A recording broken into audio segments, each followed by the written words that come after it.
jeshi kubwa, jeshi kubwa, jeshi kubwa. Wanawake jeshi kubwa, jeshi kubwa, jeshi kubwa. Wanawake tunaweza, tunaweza, tunaweza. Wanawake tunaweza, tunaweza, tunaweza. Mwanamke jiamini, jiamini, jiamini. Mwanamke jiamini, jiamini, jiamini. Wanawake tunaweza, tunaweza. Mheshimiwa Spika, kwa kushirikiana na sekta binafsi na wadau wa maendeleo, tutahamasisha ufadhili wa biashara za wanawake ili kuwasaidia wanawake wanaofanya kazi kwenye masoko. Tutaongeza na kuratibu kwa karibu mifuko ya uwezeshaji wananchi kiuchumi ili kurasimisha biashara zao na kuwawezesha kukopesheka. Tutawekeza katika kuboresha miundombinu ya masoko, mifumo ya maji safi na maji taka, huduma za afya na vituo vya matunzo ya watoto kwenye masoko.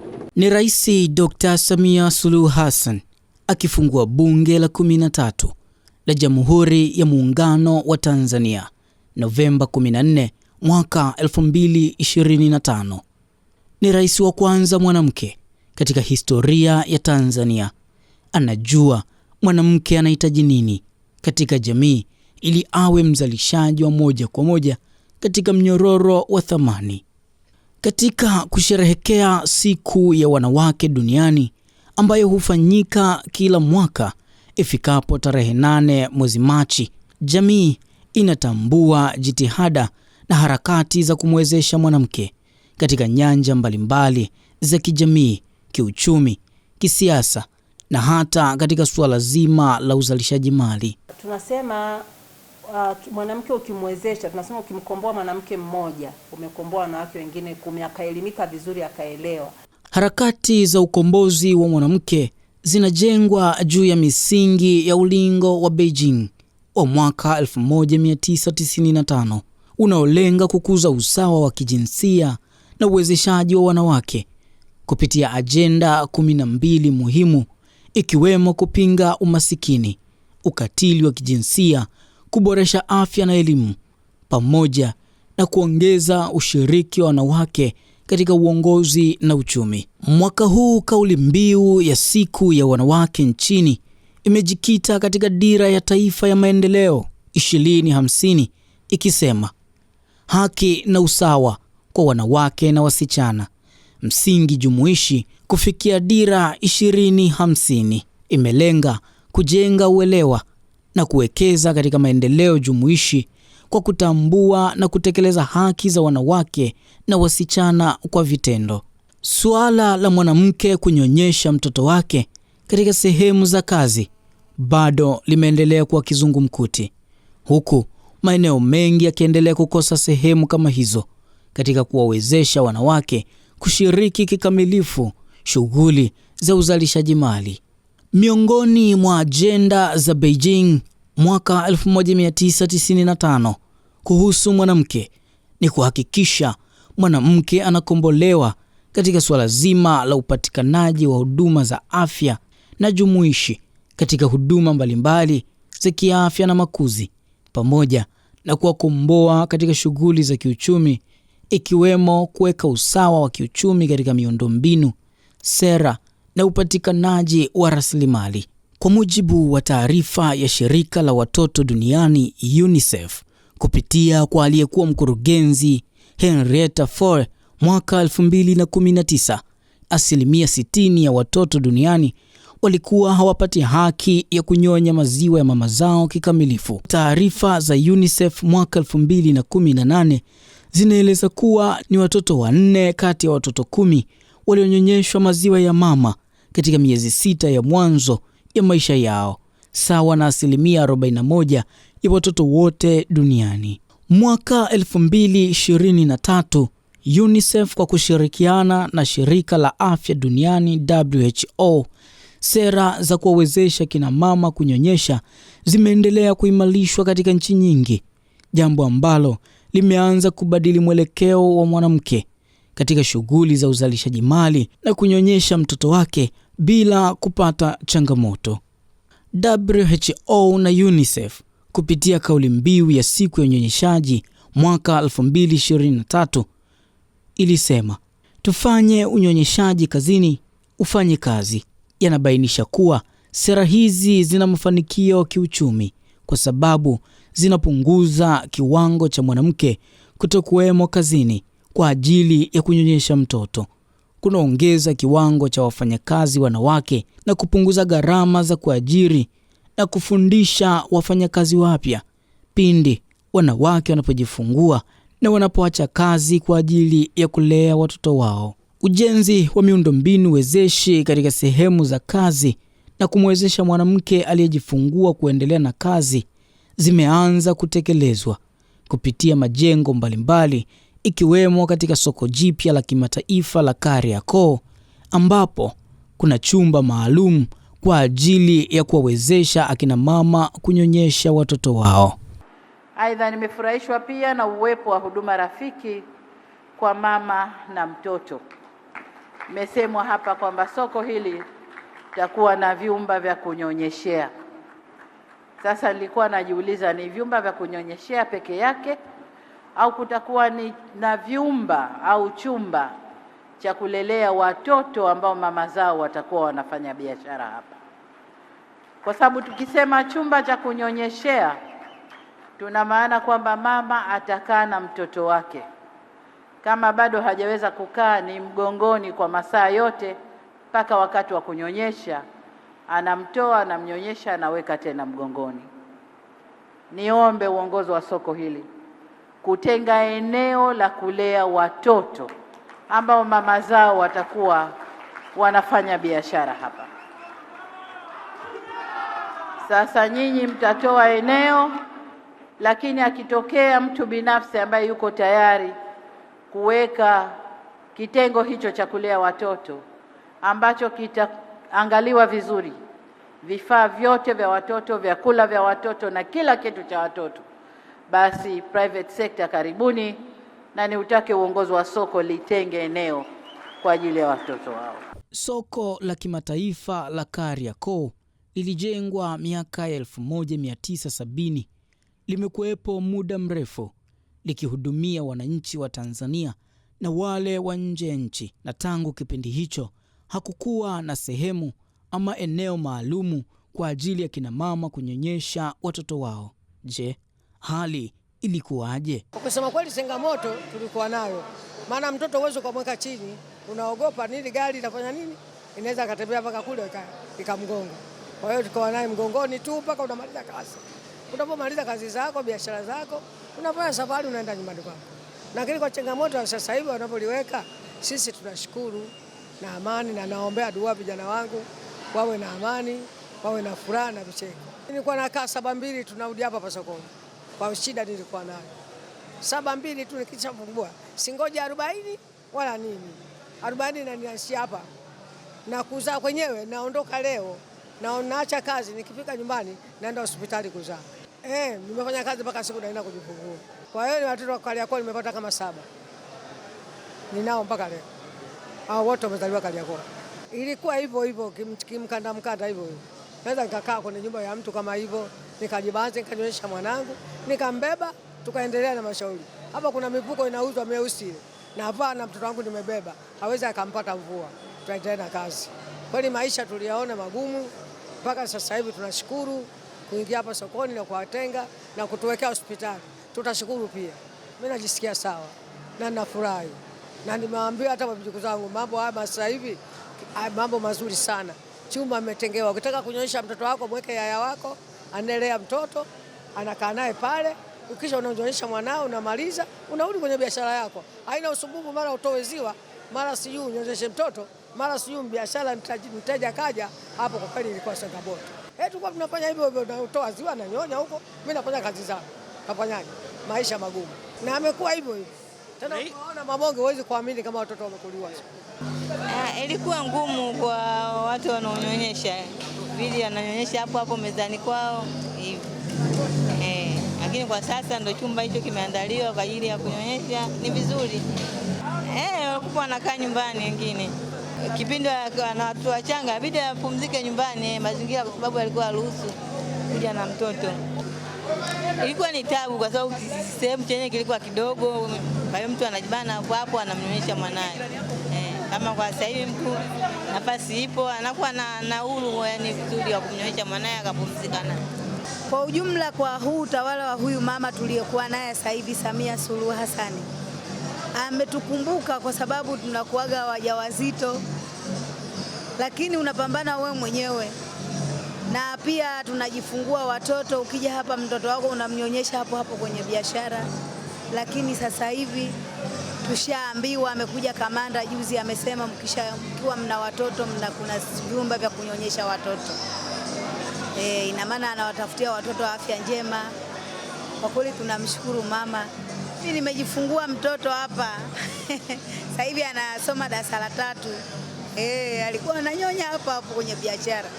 Kwa hiyo hao wenzetu wa sasa hivi wanaojizaa watoto wao wanazaa sehemu nzuri sana.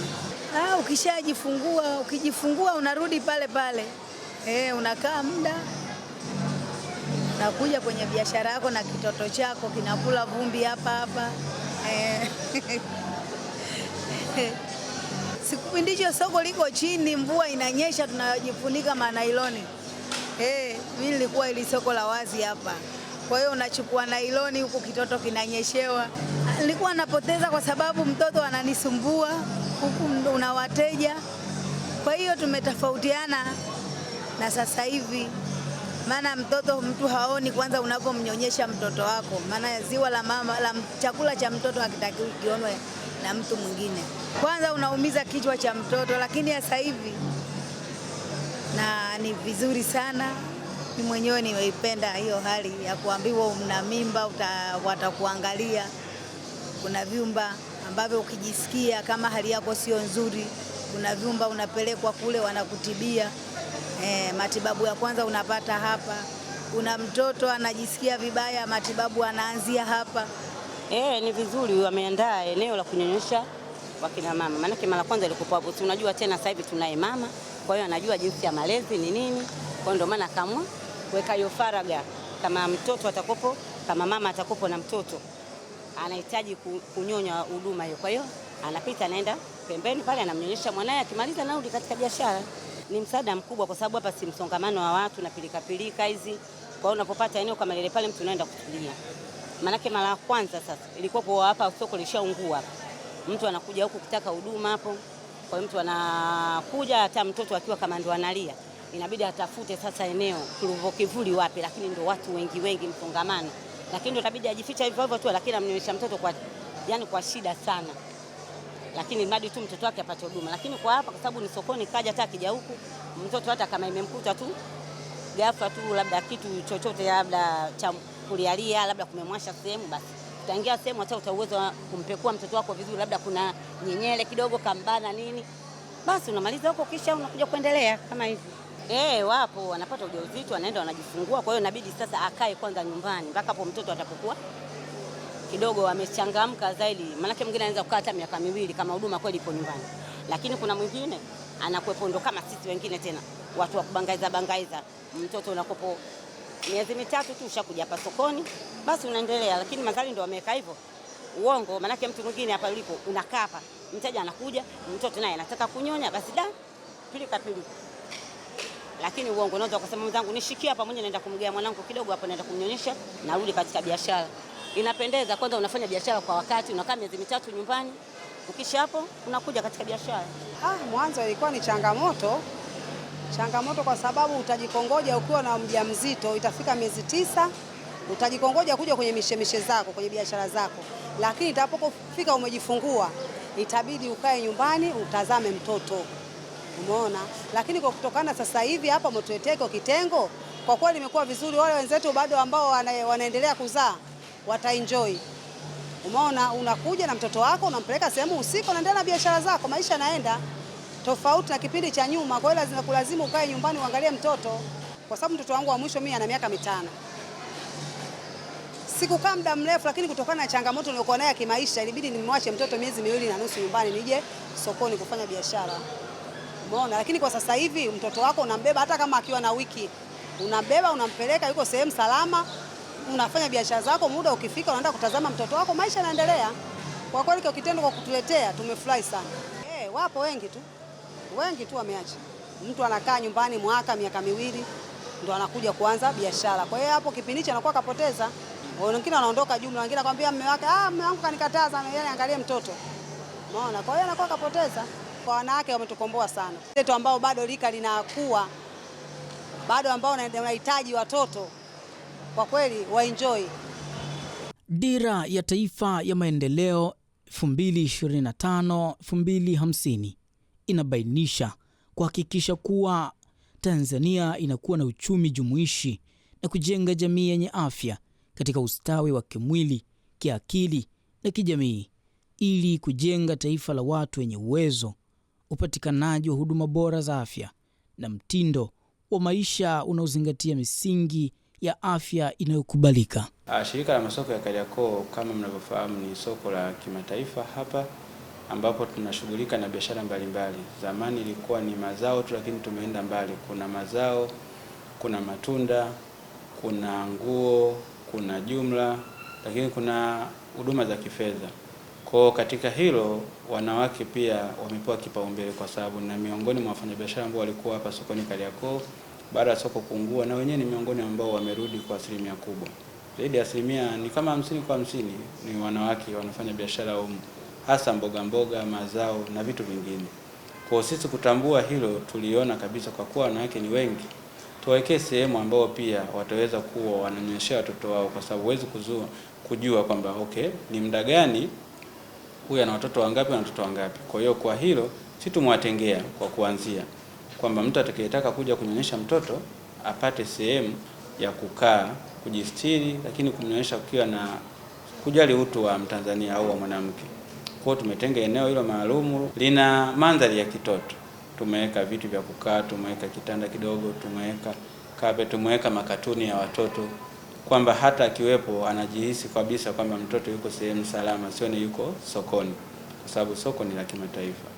Lakini hatukuishia hapo. Utarejea wakati wa uzinduzi wa soko hili, Mheshimiwa Rais Dr. Samia Suluhu Hassan alipongeza juhudi za shirika la masoko ya Kariakoo kuwa na chumba cha kunyonyeshea watoto, lakini akasema isingependeza kuwe na chumba tu.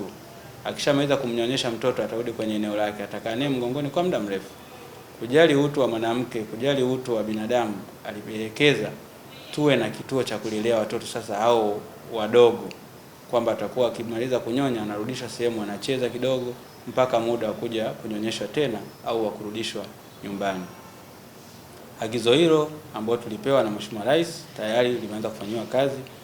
Ofisi ya Waziri Mkuu, TAMISEMI, Katibu Mkuu ametuma timu ikiwa na wataalamu wote, kuanzia wataalamu wa afya, walishe, mainjinia, watu wa michoro, kwa ajili ya kuhakikisha kwamba tunaonyesha eneo kwa ajili ya kupata eneo la kufanyia hiyo huduma. Tayari tumefanya wiki moja iliyopita, wamefika hapa, wamechukua michoro, wamechukua kila kitu wanayohitaji, ili ambao tumeshirikiana na mkoa lakini na jiji la Dar es Salaam, watu wa afya walikuwepo hapa. Kwa hiyo hivi hapa tunasubiri tu tupate michoro ya mwisho kujua kitakuwa na ukubwa kiasi gani, tutachukua watu gani, kwa sababu wenzetu wale ni wataalamu wa afya. Kwa hiyo itakuwa kwenye standard zile za viwango vya kimataifa kwamba kuwe na michezo, kuwe na sehemu ya ndani, kuwe na vyoo, kuwe na sehemu ya kupumzika kidogo, mtoto anaweza akapenda kulala. Kwa hivyo vyote tumevichukulia hatua na tunavifanyia kazi. Ndani ya muda mfupi tutakuwa na kituo cha kulelea hapa Kariakoo, japo sasa hivi tumeanza na vyumba vya kunyonyeshea watoto. Mwitikio ni mzuri. Mwitikio ni mzuri kwa sababu akina mama wanakuja, chumba tumeshawaambia, kwa hiyo ni kuendelea tu kuwafanyia awareness kwamba watu wengine walikuwa hawajui, kwa sababu mambo mengine ni ya kisasa. Watu hawakutegemea kama soko la Kariakoo lingeweza kuwa na huduma kama hiyo. Takwimu za UNICEF zinaonyesha kwamba duniani kote ni 40% tu ya wanawake wenye watoto wachanga ambao hupata hata ile likizo ya msingi wa uzazi wakiwa kazini, huku nchi za Afrika ambako wanawake wanaopata likizo hiyo ni 15% tu. Je, kitaalamu mtoto anatakiwa kunyonyeshwa kwa siku ngapi na katika mazingira yapi? Kitaalamu tunashauri mtoto anaponyonya awe kwenye hali ya utulivu. Kitaalamu kwamba hivyo. Lakini sasa inapobidi kwamba mtoto uwezo ukamwacha tu analia ukasema natakiwa niwe kwenye hali ya utulivu. Lakini kitaalamu tunasema mtoto anavyonyonyeshwa basi akae kwenye mazingira ya namna unavyompakata kwanza. mtoto anatakiwa apakatwe, akae kwenye hali ya utulivu. Kuna namna ya kumpakata mtoto ili aweze kunyonya vizuri. Kama lile eneo la tunasema ile chuchu nyeusi ingie yote mdomoni, asiache nafasi. Pia asiwe na kitu anachoshangaa. Kwa sababu mtoto anaweza ukawa unamnyonyesha, akisikia tu sauti ya muziki atashtuka. Ataacha kunyonya, ataanza kutafuta hiyo sauti iko wapi. Kwa sababu na tunasema hiyo ndio njia ambayo sasa niliyosema pia ni faida ya mama nyingine. Kwamba mama unapomnyonyesha mtoto wako vizuri jinsi inavyotakiwa bila kurukaruka yale magepu, hata unaweza ukatambua utambuzi wa mtoto kuona, kusikia. Kwa sababu mtoto unavomnyonyesha akisikia tu kitu chochote atatoa ile chuchu mdomoni, atashangaa. Kwa mama hapo unakuwa unatambuzi ya mtoto wangu usikivu wake uko vizuri. Au kama kuna umri, kadiri umri unavozidi kwenda, tunasema mtoto anaweza ukawa unamnyonyesha wewe mwenyewe kadiri utakavyokuwa unamwangalia kwa upendo. Wakati mwingine unamnyonyesha huko unamgusa mgongoni, nani kichwani. Kuna namna unamwangalia anavyotazama, anavyomeza. Kuna mwingine unaweza ukawa unamnyonyesha unaona anamwaga tu maziwa ya mezi. Kwa unaweza kugundua mtoto wangu hapa kuna tatizo fulani labda katika umezaji. Labda macho, mtoto unamnyonyesha unaona tu karibia masaa labda tuseme dakika, let's say kama labda dakika 10 anaangalia tu sehemu moja hivi, hata ukimfanyia vidole hivi afanye hivi wala afanye hivi. Kwa hiyo unakuja unatambua kwamba huyu mtoto inaonekana kuna shida labda kwenye uoni. Kwa hiyo unatambua mapema. Kwa hizo sehemu za kunyonyesha, ndugu mtangazaji, mimi nadhani kama itatokea hakuna mazingira yaliyotulia lakini mtoto ana uhitaji, basi unaweza tu kujitahidi kumnyonyesha ili mtoto aweze kupata ile haki yake. Lakini kwenye utulivu ni muhimu. Lakini kingine ambacho tumekiona sasa hivi ni changamoto sana ni hizi simu. Kuna mama wengi unakuta sasa hivi anamnyonyesha mtoto hashibi kwa sababu tu ile tutasema position ulivyomweka. Umemweka mguu unaning'inia, kichwa kijakaa vizuri, tuko bize kina mama huku na chat. Mtoto hajanyonya, saa nyingine sio naambiaga kina mama hesabu dakika. Mweke ziwa hili mpaka labda aliachie umhamishie ziwa lingine. So unakuta mama ananyonyesha, kumbe mtoto unafikiri ameshiba, unamtoa kwenye ile ziwa, kumbe tu hajawa comfortable, yani hayuko huru ile katika jinsi alivyowekwa. We mama uko bize na simu, au mama uko bize unaangalia luninga, au mama labda unaongea, basi vile unavyoongea yani kumbe mtoto hakai vizuri. Kwa hiyo pia tunashauri kina mama, hasa ile miezi 6 ya mwanzo ni muhimu sana, kwamba kina mama wawe na utulivu. Lakini hata tunavyoendelea mpaka mtoto anapofikisha miaka 2, hali ya utulivu anyonyeshwe. La kama imetokea sana hakuna namna, huko labda kwenye usafiri wa umma, uko wapi, basi mpe tu haki yake kwa namna hiyo ili mtoto asiweze kuwa na afya ambayo sio sahihi. Sera ya Taifa ya Jinsia na Maendeleo ya Wanawake ya mwaka 2023 yenye dira ya kuiona jamii yenye haki na usawa wa kijinsia, ambapo wanawake na wanaume wanaishi kwa pamoja na kufaidika kwa usawa kutokana na fursa zilizopo za kijamii, kisiasa, kitamaduni na kiuchumi, inatekelezwa kwa vitendo, jambo ambalo linathibitishwa na akina mama, akina baba wanaofanya kazi katika soko la Kariakoo.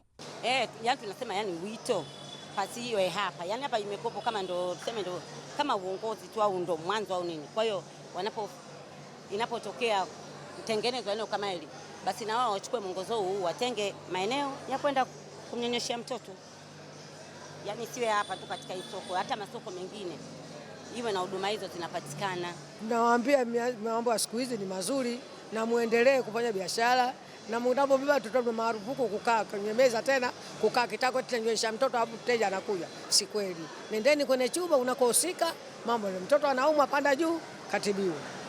Habari hiyo ni nzuri sana na nawahimiza wasiwe na amani. Wawe na amani tu kama tuko Tanzania. Kwa kweli sisi kwanza tunashukuru kwa miundombinu ambayo iko hapa kumwezesha mwanamke ambaye anafanya biashara huko.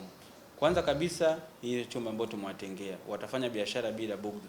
Unajua biashara pia inahitaji utulivu wa akili. Kama unanyonyesha huku, una eneo maana unawaza mtoto umemwacha nyumbani, kwa mfano hicho kituo ambacho kitajengwa hapa kitawapa amani pia ya moyo. Kwa mtu anajua kabisa mimi naweza nikaenda Kariakoo kuanzia asubuhi, nikafanya biashara, nikamnyonyesha mtoto pale, nikaendelea na biashara zangu kuliko kuwaza mtoto yuko nyumbani. Au wengine wanaacha amemkamlia maziwa, anawaza kama atakuwa ameisha nyumbani. Kwa hilo swali litakuwa limetoka na ataweza kufanya biashara na kujikomboa kiuchumi.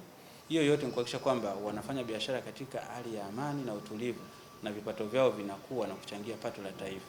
Lakini pia nadhani taasisi nyingine ambazo zinaendelea kuwepo, labda masoko, labda kama sisi watumishi wa umma kwenye makazi yetu huko tunapofanya kazi, ni muhimu sana kukaa na hivyo vyumba kwa ajili ya kina mama. Basi kwenye ule muda ambao hasa wa zile siku 84 mpaka zaidi ya 84 kwa mtoto aliyezaliwa mapacha, akiwa mama amerudi kazini, basi anaenda na msaidizi, atakuwa kuna chumba maalum wanakaa pale, wanaenda wanamnyonyesha mtoto, labda kila baada ya lisali moja anarudi anaendelea na kazi zake mpaka ule muda wa kutoka unapofika. Kwa hiyo kwa ambao wameanza, kwa kweli tumeona faida yake. Kwa hiyo mtoto atakuwa hakosi yale maziwa ya mama muhimu na kuweza kuwa na afya bora.